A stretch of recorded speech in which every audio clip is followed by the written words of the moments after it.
At 9:16 a.m., we continue with the broadcast this morning, the second half of News and Views this morning, and we stay in the company of our Salam Media listeners, our viewers on the various platforms.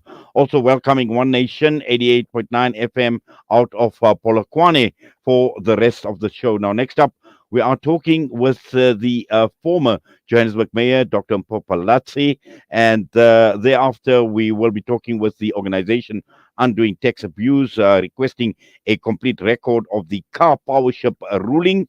A lot playing out in that space as well. And also, towards the end of the show, we'll be taking a look at inequality in the education system.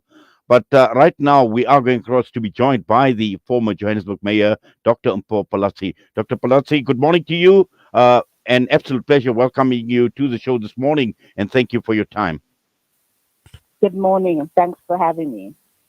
Right. Let's talk about the latest reports that have been surfacing in terms of your ambitions to become the leader of the Democratic Alliance. Now, looking at South Africa for a long, long time now, when one looks at it within political circles, looking at the political landscape as well, and there is concern with regard to leadership and the leadership vacuum that exists within political parties in the country. That's very true. It's quite unfortunate. There's a lot of talent in South Africa, but what we find is that a lot of people are scared of entering in politics or they see it as somebody else's job. It's not an easy decision to make to leave your job as a technocrat, to leave your business, to enter politics, but there certainly is a vacuum. We complain when we don't get led by people we think we deserve. However, we need to ask ourselves, are we willing to take the leap and take those leadership positions? Yes. Now, personally, for you, Dr. Palazzi, with the vote of no confidence and with your removal as the mayor of the city of Johannesburg, how has this affected or impacted on your personal political ambitions and your position within the Democratic Alliance? So those two things are actually mutually exclusive. They're not connected or related at all. I think the only thing that happened is that with my outing was an opportunity for me to actually campaign towards the Federal Congress in April. I was approached last year already by some people in the party asking me to consider putting my hand up for the leadership of the party.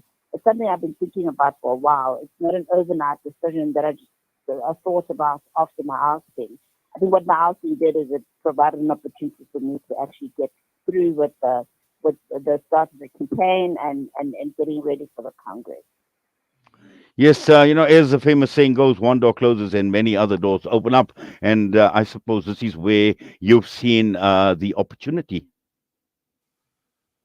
Oh yes, I mean, I was mulling over how I was actually going to campaign. While I was mayor, my hands were full. We were dealing with a lot. We were busy with the adjustment budget, still trying to stabilize the coalition. So you've got those negotiations. There was just a lot happening at the same time, and I think that's why I delayed even with the announcement because I was still trying to figure out how I was going to go through the next few months ahead of the Congress. So yes, with the asking that opportunity then was presented before me, but I still have hope that we will go back to the city. Now, just looking at the Democratic Alliance and looking at leadership and how leadership has evolved over a period of time, Musi Maimani, and we've seen now John Steenhuisen as well, and your political ambitions.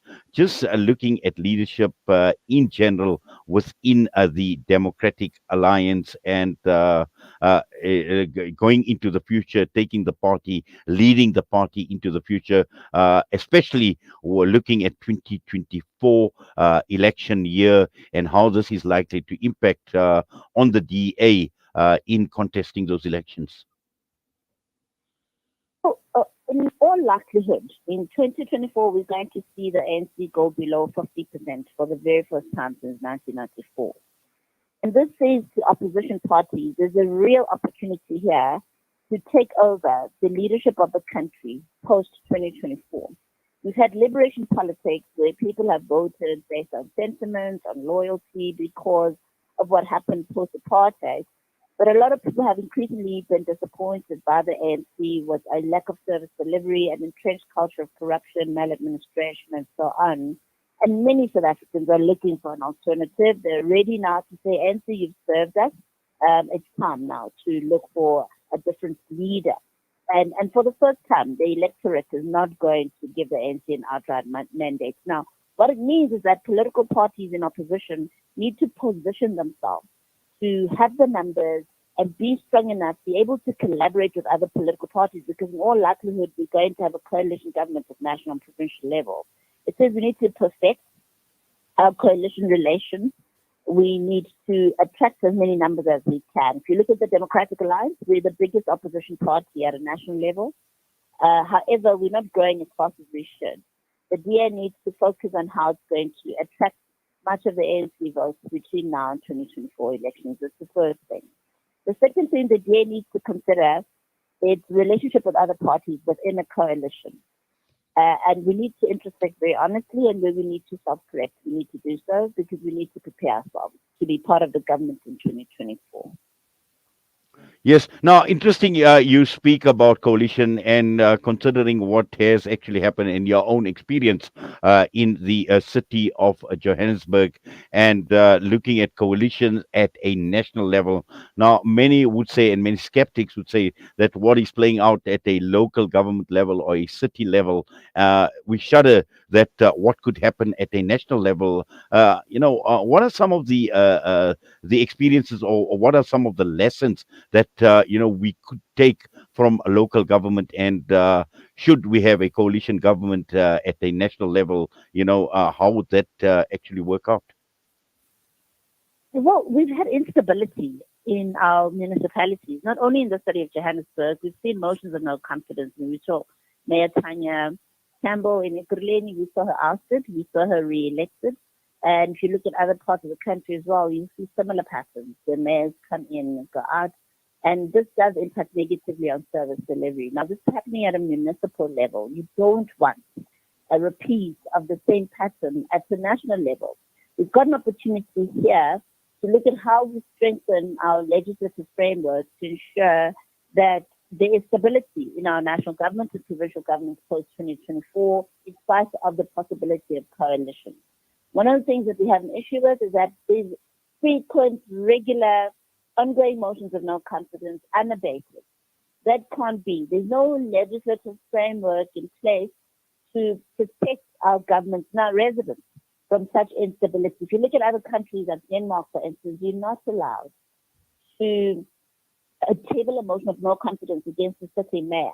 South Africa does not have the same protective legislation. So we need to really start looking at countries that have been governing in coalition for decades with stable governments and look at what they're doing right, that we need to consider applying at the local context to make sure that we make our governments immune from this kind of instability. That's the first thing. The second thing is relationships matter in coalition.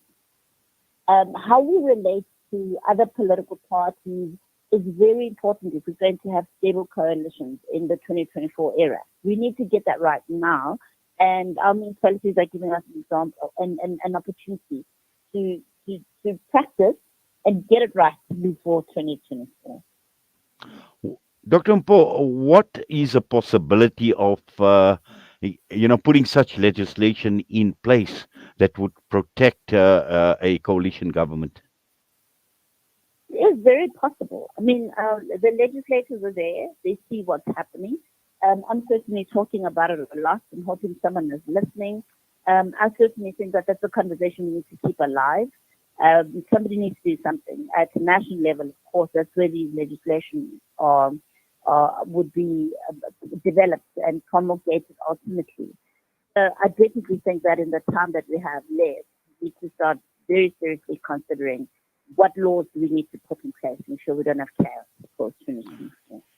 Yes, and just coming back to the whole leadership question now, I mentioned earlier on about a leadership vacuum and looking at South Africa, looking at South African society, looking at the South African voter.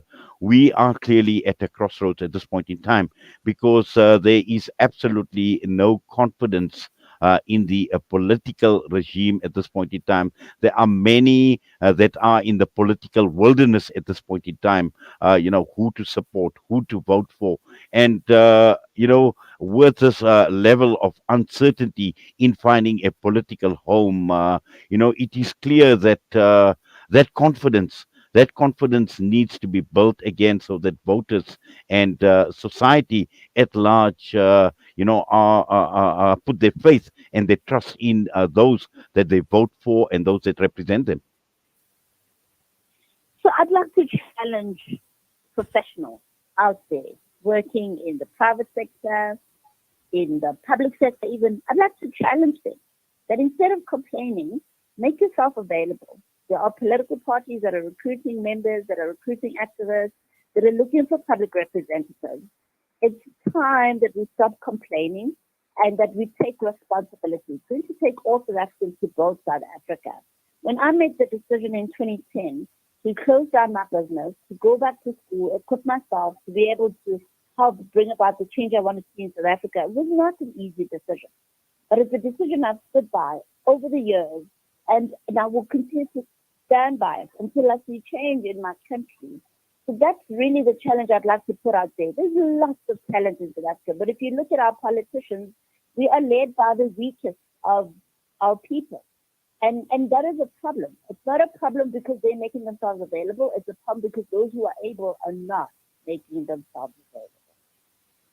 Yes, and just your thoughts on the ANC and having come out of the elective conference, and we've seen so much with regard to the top seven within the ANC, and again, people like Gwede Mantashe as well back at the helm. We've seen Fikile Mbalula and the likes as well, Nambula Mokonyane as well. But again, for some reason or the other, again, the whole question surrounding confidence and are we selecting the best people for the job to lead this country?